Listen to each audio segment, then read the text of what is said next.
Bonsoir à tous, il est 22 heures. Bienvenue dans cette édition, voici les titres.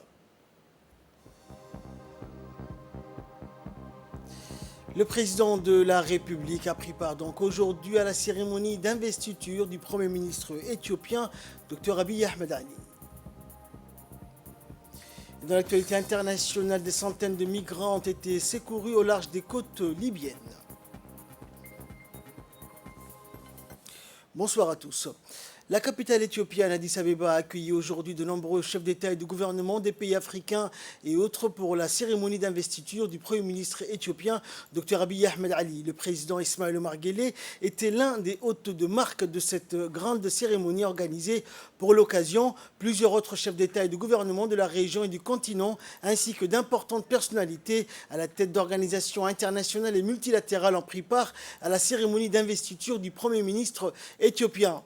La participation du président Ismaël Omar Guelleh à l'investiture du Dr Abiy Ahmed Ali donne la pleine mesure de l'attachement de notre pays à honorer à son plus haut niveau de sa présence les événements majeurs d'Éthiopie, notre principal partenaire commercial et économique, et la valeur également d'illustration parfaite des relations de cordialité et de convergence totale de vue entre les deux dirigeants au sommet de nos deux nations qui ont fait depuis plus de 2 décennies le choix d'une communauté économique de destin. Djibouti et l'Éthiopie font aujourd'hui office à l'échelle continentale de tandems de succès et de modèles de réussite en matière de coopération et d'intégration économique.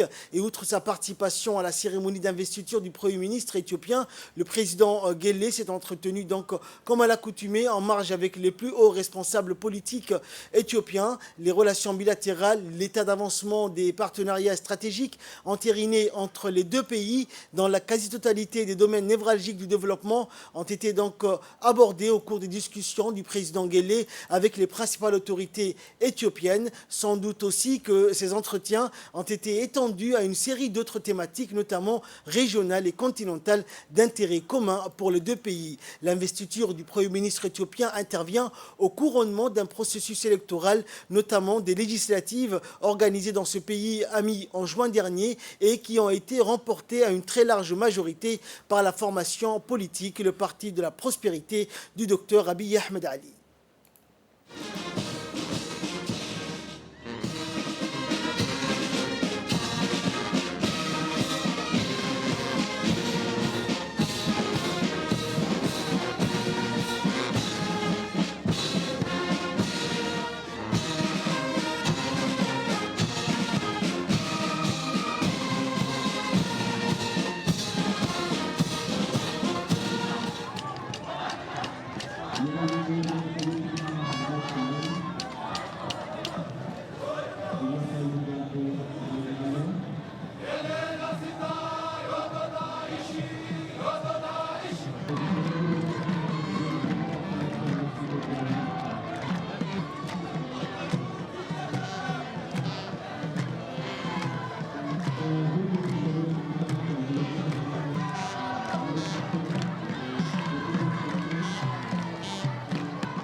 Lors de cette cérémonie d'investiture haute en couleur du Premier ministre éthiopien, le président de la République Ismaël Omar Guelleh avait prononcé un important discours dont voici la teneur.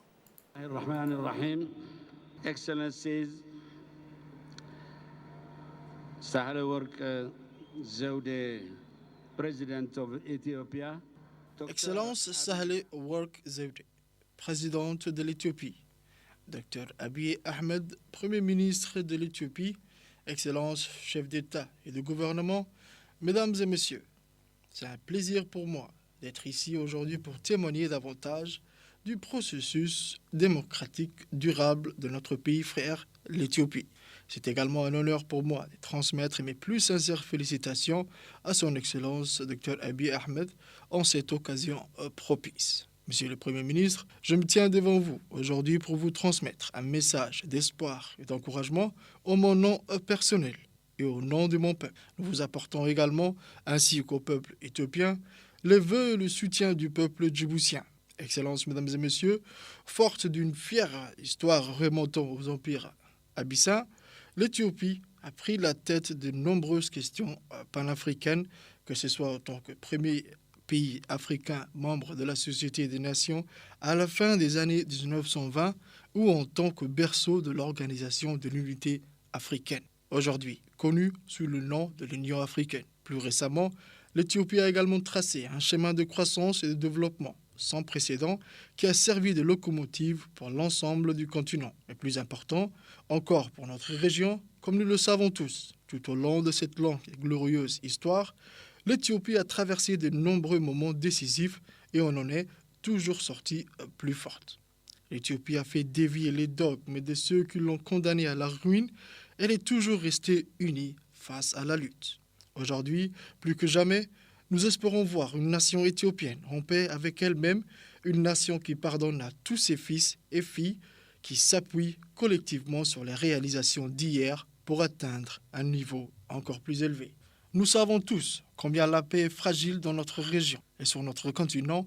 Nous avons tous, à un moment donné de notre histoire, regardé l'abîme des destructions collectives. Mais nous avons toujours réussi à nous accrocher à ce qui nous rassemble et à laisser partir ce qui nous divise. Nous avons lutté longtemps et durement pour toutes nos réalisations. Et nulle part ailleurs, cette affirmation n'est plus vraie qu'en Éthiopie, où pendant des siècles, une myriade de cultures ont coexisté et construit cette grande nation. Vous devez absolument protéger ces acquis durement gagnés. En effet, en tant que nation ancrée dans sa longue histoire de diversité culturelle et religieuse, riche de siècles de développement et de progrès réussis, nous restons certains que la nation éthiopienne est plus forte et grande que tout ce qui la tourmente. L'Éthiopie revient toujours plus forte, malgré tout, et nous comptons sur elle pour le faire. Nous restons certains que l'Éthiopie sortira victorieuse et se réconciliera avec elle-même et avec tous ses enfants. Nous vous assurons de notre soutien total à vous et à votre peuple pour ce prochain parcours. እንኳን ለአዲሱ ዓመት አደረሳችሁ። እንኳን ለኢሬቻ በዓል አደረሳችሁ። ኢትዮጵያ ለዘላለም ትኑር።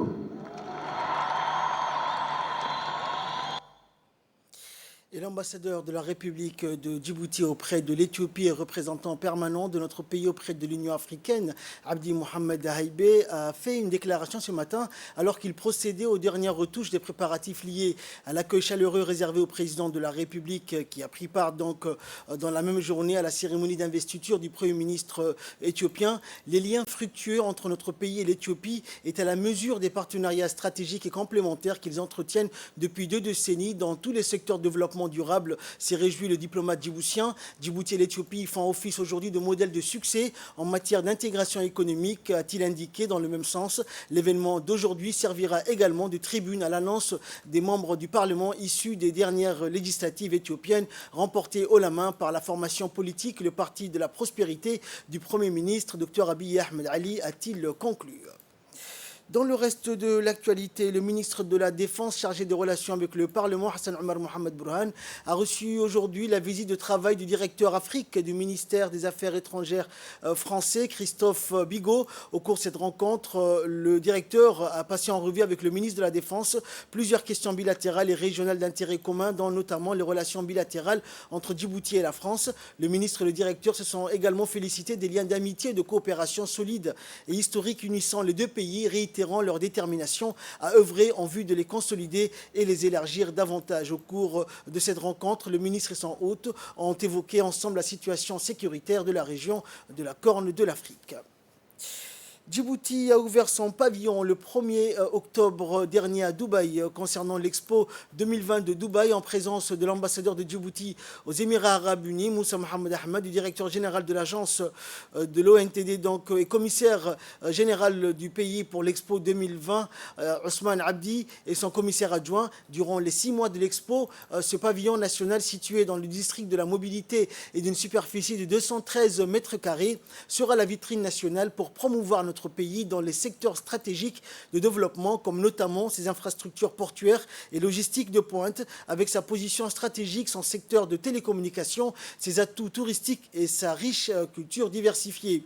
Ce grand événement international qui compte accueillir plus de 25 millions de visiteurs sera l'occasion pour notre pays d'établir des partenariats d'affaires pour le développement économique de notre pays. Expo qui est la première de son genre et qui se déroulera donc dans la région du Moyen-Orient, Afrique et Asie du Sud. Rappelons que plus de 192 pays se retrouveront dans cette exposition universelle avec le slogan « Connecter les esprits et créer l'avenir ». Initiée par le ministère de la Santé, la campagne vaccinale anti-Covid-19 au niveau de l'administration centrale se poursuit. En effet, l'équipe mobile de la vaccination s'est rendue cette fois-ci au ministère de l'Environnement, au secrétariat d'État à la décentralisation et au ministère de la Femme et de la Famille, où les agents de l'État ont répondu massivement pour se faire vacciner. Le ministre de la Santé, la ministre de la Femme et de la Famille et le secrétaire d'État à la décentralisation ont été présents pour encourager les agents et leurs collaborateurs pour la vaccination contre la Covid-19. Plus d'une centaine d'agents ont pu ainsi être vaccinés sur leur lieu de travail afin d'assurer leur protection sanitaire et de garantir la sécurité des usagers dans les services publics.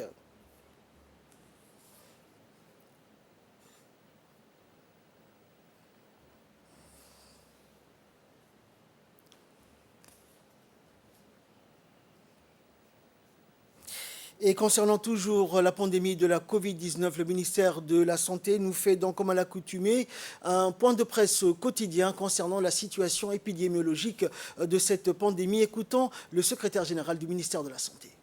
En ce lundi 4 octobre, la situation épidémiologique de Covid-19 en République de Djibouti se présente ainsi. 129 patients sont déclarés guéris, 692 tests pratiqués et 54 cas se sont révélés positifs. Et comme je le disais tout à l'heure, un décès. Sur donc 692 personnes testées et 54 positifs, nous avons un taux de positivité de 7,8%. Quant au nombre de personnes vaccinées, il est de 44 502 depuis mars 2021. Ce chiffre reste bas, mais nous enregistrons une nette progression avec près de 700 personnes vaccinées en 24 heures. Nous continuons donc de mobiliser toutes les personnes influentes au sein de la société pour accompagner les efforts des autorités sanitaires afin d'améliorer la vaccination de masse. Le seul moyen, comme vous le savez, sûr et une véritable source d'espoir reste le vaccin. Le bilan global de la situation se décline depuis le début de la pandémie à 223 799 tests réalisés, 12 976 personnes diagnostiquées porteuses de Covid-19 et 12 428 ont été déclarés guéris et 172 décès depuis le début de la pandémie. Restons vigilants, protégeons-nous et protégez les autres. Vaccinons-nous tous. Dans l'actualité également, la ministre des Affaires sociales et de Solidarité, Ouloufa Ismaël Abdo, a reçu en visite de courtoisie l'ambassadeur du Royaume d'Arabie Saoudite auprès de Djibouti, Abdelaziz Ben Abdallah Al-Madar. Aujourd'hui, donc, la ministre, entourée de ses proches collaborateurs, a souhaité la bienvenue aux diplomates saoudiens. Autour des discussions figuraient les relations d'amitié et de coopération existant entre les deux pays. Le Royaume d'Arabie Saoudite est un partenaire incontournable pour Djibouti en matière de développement économique et social. Et la ministre donc a remercié l'ambassadeur de l'Arabie Saoudite pour sa visite.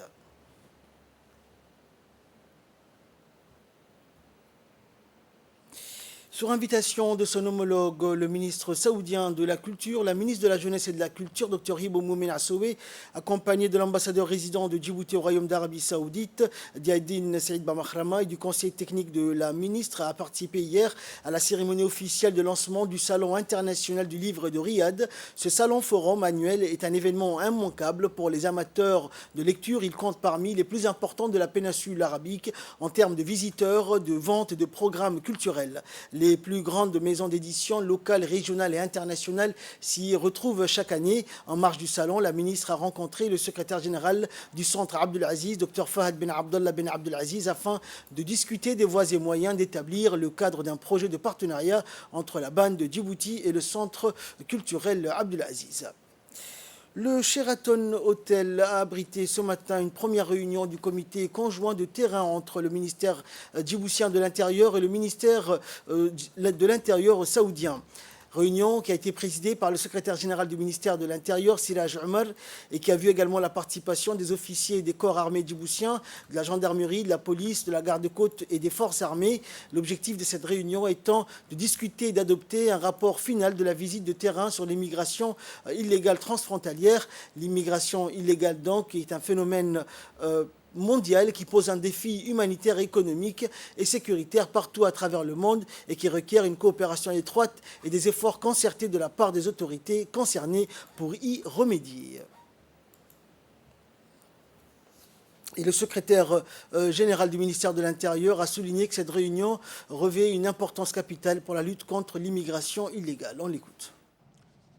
Tout d'abord, je suis heureux d'accueillir mes frères, membres de la délégation de sécurité saoudienne, dans leur deuxième pays, un pays arabe et islamique qui exprime pour le royaume frère d'Arabie Saoudite une grande estime et beaucoup de gratitude pour ses nombreuses contributions fraternelles et la consolidation des bases de l'indépendance et du développement de la République de Djibouti. Et je suis heureux d'inaugurer la première réunion de l'équipe conjointe des terrains qui est l'un des mécanismes émanant de la première réunion de la commission mixte djibouto-saoudienne de sécurité tenue à Riyad en décembre 2019. Chers frères, l'immigration illégale et les trafics des êtres humains sont un phénomène mondial qui pose un défi humanitaire, économique et sécuritaire partout à travers le monde. Elle requiert une coopération étroite et des efforts concertés de la part des autorités concernées pour y remédier. On sait que la République de Djibouti, depuis son indépendance, souffre du fardeau des migrants fuyant les conditions instables dans leurs pays respectifs. Il est à noter que le nombre de migrants constitue plus d'un cinquième de la population de la République de Djibouti. Et c'est à côté d'un grand pays avec une population de plus de 100 millions d'habitants avec lesquels nous partageons des zones frontalières, isolées et mal protégées et des terrains accidentés. Ajoutez à cela les difficultés inhérentes au manque de moyens et de capacités limitées de nos forces armées, il est difficile de contrôler complètement le phénomène de la migration illégale. En nouvelle nationale toujours, le ministre de l'Environnement et du Développement durable, Mohamed Abdelkader Moussa Hilem, a reçu Madame Jo McPhail, ambassadrice du Royaume-Uni à Djibouti, ainsi que Jan Baxter, première secrétaire de l'ambassade britannique. La diplomate britannique et le ministre de l'Environnement ont discuté de l'environnement à Djibouti, ainsi que de la préparation de la 26e conférence des parties de la Convention cadre des Nations Unies sur le changement climatique, la COP26, qui aura lieu du 31 octobre au 12 novembre prochain à Glasgow. Le ministre a informé l'ambassadrice que Djibouti fait partie des pays les plus vulnérables au changement climatique, notamment à la sécheresse et aux inondations. Le ministre a aussi souligné que Djibouti possédait un important potentiel dans les énergies renouvelables, notamment le solaire, l'éolienne et la géothermie.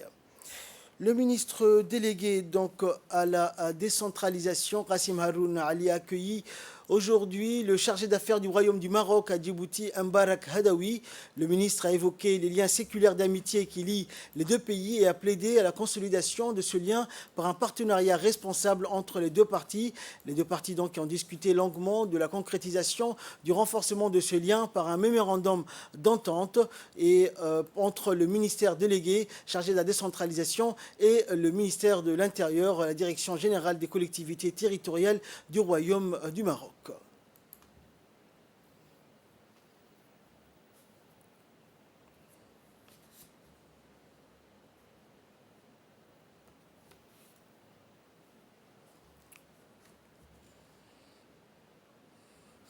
Et enfin, pour clore l'actualité nationale, une cérémonie de signature de convention de transfert d'argent entre Djibouti et la Turquie s'est déroulée sous la présidence du secrétaire général du ministère de la Communication. Une cérémonie qui a regroupé le directeur de la Poste de Djibouti, Bahnan Ali Medel, et le représentant de la société turque UPT, qui ont signé donc le dit convention entre les deux parties. Grâce à cette convention, le transfert d'argent sera plus efficace et plus rapide entre Djibouti et la Turquie. Les opérateurs économiques ainsi que les étudiants djiboutiens vont profiter pleinement de cette convention. Le directeur de la Poste de Djibouti ainsi que le représentant de la société turque se sont réjouis de ce partenariat qui va renforcer davantage les relations entre les deux pays, notamment par le transfert d'argent. Turquie. Donc cette entreprise qui s'appelle UPT nous permettra d'assurer un transfert d'argent efficace et rapide à tous les clients de la Poste qui se trouvent actuellement en Turquie ou aux étudiants. Cette entreprise a plus de 8000 points de retrait en Turquie. Elle nous propose des solutions qui sont efficaces, qui sont digitales, pour pouvoir transférer de l'argent rapidement vers la Turquie. Ce partenariat va amener d'autres partenariats dans le domaine toujours digital ou financier, et nous espérons continuer dans ce sens-là. Et nous remercions beaucoup le directeur général de l'entreprise de transfert d'argent turc qui a fait le déplacement à Djibouti pour pouvoir signer cette convention. Et nous souhaitons un bon séjour dans le pays. Actualité internationale à présent, c'était dans les titres de cette édition. Des centaines de migrants ont été secourus au large des côtes libyennes lors de 2 opérations distinctes, a indiqué donc le Haut Commissariat des Nations Unies pour les réfugiés. Dans l'une des opérations, environ 500 personnes ont débarqué au point de raffinage de Zawiya après avoir été secourues et interceptées en mer sur un bateau en bois ce matin. Et au cours de l'autre opération, 56 personnes, dont 3 enfants, ont été secourues après que le moteur de leur bateau en caoutchouc soit tombé en panne en pleine mer. La Libye, qui est en proie à l'insécurité et au chaos depuis 2011, est un point de départ privilégié pour les migrants qui veulent traverser la Méditerranée pour atteindre les côtes européennes. C'est la fin de ce journal. Merci à vous de l'avoir suivi et très bonne soirée à toutes et à tous.